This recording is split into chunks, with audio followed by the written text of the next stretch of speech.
আমি তো জানতাম আমি 300 জন সংসদ সদস্যের সামনে কথা বলছি, 300 জন হামের রোগীর সামনে তো মাননীয় স্পিকার আমি কথা বলছি না। করতে পারেন। স্পিকার, আপনাকে ধন্যবাদ। মাননীয় স্পিকার, আমাদের মন্ত্রী মহোদয় অত্যন্ত সেনসিটিভ হয়ে গেলেন। উনি লক্ষ্য করলেন না যে আমি সংসদে সবার মধ্যে সীমাবদ্ধ না থেকে কথাটি উত্থাপন করিনি। এটা কিন্তু আমি আমার বক্তব্য দেওয়ার সময় বলি নাই। মাননীয় স্পিকার, আমাদের মাননীয় মন্ত্রী বললেন রোগীকে ভয় দেখাতে হয় না, সাহস দিতে হয়।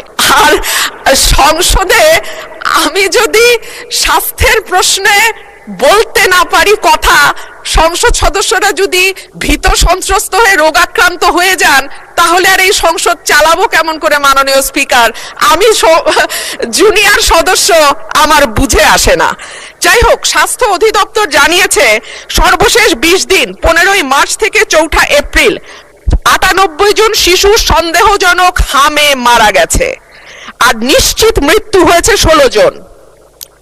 সর্বশেষ 24 ঘন্টায় সন্দেহজনক হামে মারা গেছে 4 জন, নিশ্চিত হামে 2 জনের মৃত্যু হয়েছে। তবে গত 2 সপ্তাহে প্রথম আলো দেশের বিভিন্ন হাসপাতাল কর্তৃপক্ষের সঙ্গে যোগাযোগ করে হামে মৃত্যুর সংখ্যা 61 বলে জানিয়েছে। দেশে হামে মৃত্যু হার ছিল 10 লাখে 1%, আর এখন তা বেড়ে হয়েছে 16.8%। আরো পরিসংখ্যান দিতে পারি মাননীয় স্পিকার, কিন্তু আমি পরিসংখ্যান দেব না। আমি একটা কথা বলি, এই সংসদে যারা বসেছেন আপনারা কোনো না কোনো সন্তানের পিতা, এবং বলা হয় সন্তানের পিতার কাঁধে সন্তানের লাশের চেয়ে আর ভারী কিছু হইতে পারে না। এই যে আমরা যে পরিসংখ্যানগুলো দিচ্ছি মাননীয় স্পিকার, এই শিশুগুলো কোনো না কোনো পিতার কাঁধে কবরে গেছে। সুতরাং এটাকে কেবল পরিসংখ্যান হিসেবে না দেখে একটা মায়ের কান্না, একটা পিতার আর্তনাদ, একটা পরিবারের ধস, এবং চিরজীবনের জন্য একটা পরিবারে যে শোক নেমে আসে, সেটার দিকে আমরা একটু তাকাই। মাননীয় স্পিকার, আমি মাননীয় মন্ত্রীর কাছে প্রশ্ন রাখছি। প্রথম আলোর খবর জানাচ্ছে শুধু হাম নয়, 10 রোগের টিকার সংকট দেখা দিয়েছে দেশে। ইপিআই এর কেন্দ্রীয় গুদামে BCG, penta, BOPD, PCD, MR, TV এই 6 টিকার মজুদ শূন্য।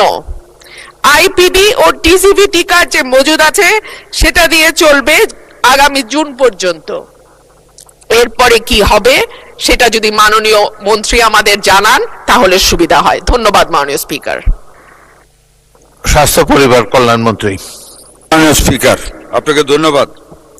মাননীয় স্পিকার, মাননীয় সংসদ সদস্য সেনসিটিভ শব্দটা ইউজ করেছেন, কি কারণে আমি বুঝতে পারিনি। আমি তো ওনার প্রতিটা কথার জবাব দিয়েছি ওনাকে ইজ্জত করার সাথে। I have not avoided her.